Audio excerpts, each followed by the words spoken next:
जुल्फिकार अली भुट्टो को फांसी की सजा पर रेफरेंस की समाअत कुछ देर बाद सुप्रीम कोर्ट में होगी। केस की समाअत 9 रुकनी लार्जर बेंच दिन 11:30 बजे करेगा। समाअत सुप्रीम कोर्ट से बराह रास्त नशर की जाएगी। 2012 में 6 समाअतों के बाद 2023 में चीफ जस्टिस काजी फाइजीसा ने जुल्फिकार अली भुट्टो की सजाए मौत के फैसले को अदालती कत्ल करार देने का रेफरेंस समाअत के लिए मुकर्रर किया। चेयरमैन पीपल्स पार्टी बिलावल भुट्टो ने अपने नाना के रेफरेंस पर फरीक बनने और अदालती कार्रवाई बराह रास्त नशर करने की मुतफर्रिक दरखास्तें दायर की।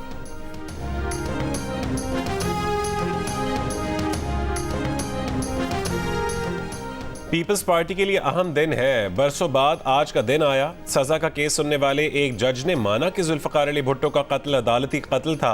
सेनेटर शहरी रहमान की सुप्रीम कोर्ट के बाहर मीडिया से गुफ्तगू, कहा लोगों को पता चलना चाहिए कि इंसाफ आज भी कायम है।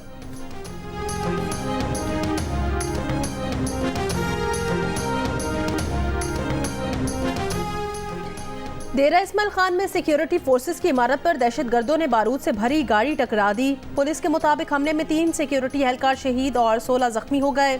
सिक्योरिटी फोर्सेस की जवाबी कार्रवाई में 3 दहशतगर्द मारे गए। धमाके से इमारत को शदीद नुकसान पहुंचा।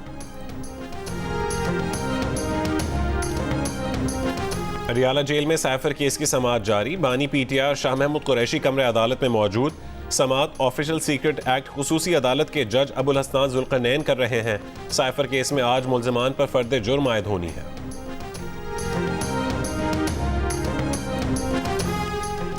अल अजीजिया रेफरेंस में सजा के खिलाफ नवाज शरीफ की अपील पर समाअत इस्लामाबाद हाई कोर्ट में होगी। चीफ जस्टिस आमिर फारूक और जस्टिस मियां गुल हसन औरंगजेब पर मुश्तमिल बेंच ने रेफरेंस दोबारा समाअत के लिए एहतसाब अदालत को भिजवाने की नैब इस्तदा मुस्तरद करते हुए मैरिट पर दलाइल सुनने का फैसला किया है। नवाज शरीफ अदालत में पेश होने के लिए लाहौर से रवाना।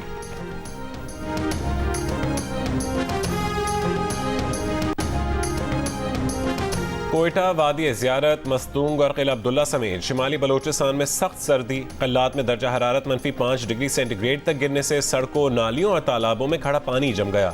कोयटा में कम से कम दर्जा हरारत -2 डिग्री रिकॉर्ड। पंजाब और सिंध के मुख्तलिफ हिस्सों में धुंध से मोटरवेज और कौमी शाहराहों पर ट्रैफिक की रवानी मुतासिर। दुनिया के आलूदा तरीन शहरों में लाहौर आज चौथे नंबर पर। स्मॉग की शिद्दत पहले की निस्बत कम। फ़ज़ाई आलूदगी में कमी के लिए शहर की सड़कों की धुलाई।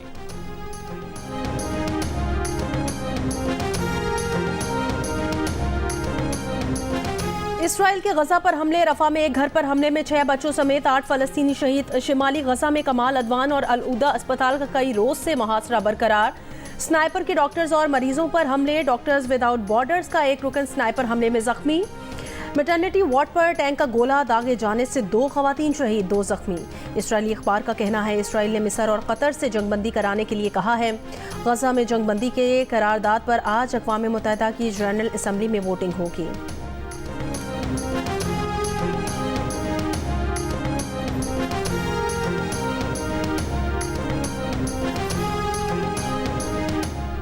यमन के बंदरगाह के करीब बहरी जहाज पर मिसाइल हमले के बाद आग भड़क उठी। अमरीकी हुक्काम का कहना है कि मिसाइल हूसियों के इलाके से दागा गया।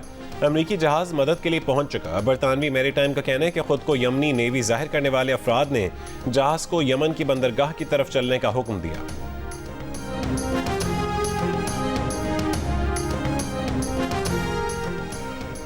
चीफ जस्टिस काजी फाइजीसा ने 14 दिसंबर को सुप्रीम जुडिशल काउंसिल का इजलास बुला लिया। ज़राए का कहना है जस्टिस मज़ाहिर अली अकबर नकवी के खिलाफ शिकायत ज़ेर गौर आएंगी। इजलास के लिए सेक्रेटरी सुप्रीम जुडिशल काउंसिल ने 5 मेंबरान को नोटिस भेज दिया। सिंध और बलोचिस्तान के सूबाई इलेक्शन कमिश्नर्स का तबादला। इलेक्शन कमिश्नर बलोचिस्तान शरीफुल्लाह को इलेक्शन कमिश्नर सिंध और इलेक्शन कमिश्नर सिंध एजाज अनवर चौहान को इलेक्शन कमिश्नर बलोचिस्तान लगा दिया गया। नोटिफिकेशन जारी। इससे पहले एमक्यू पाकिस्तान की जानिब से भी चीफ इलेक्शन कमिश्नर सिंध की तब्दीली का मुतालबा किया गया था।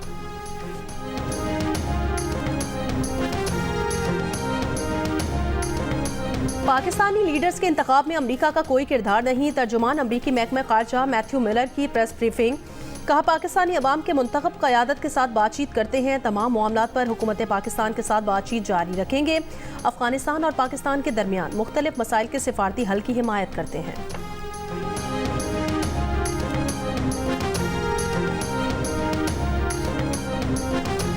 किसानों की बेहतरी वास्ते जिहड़ा ये कदम जिहड़ा उठाएगी नहीं ਤੇ ਫਿਰ ਕਿਸਾਨ ਜਿਹੜੇ ਆ ਉਹ ਪੂਰੇ ਪੰਜਾਬ ਦੇ ਅੰਦਰ ਐਲਾਨ ਕਰਕੇ ਅਸੀਂ ਜਨਾਬ ਗਵਰਨਰ ਹਾਊਸ ਨੂੰ ਬੰਦ ਕਰਾਂਗੇ।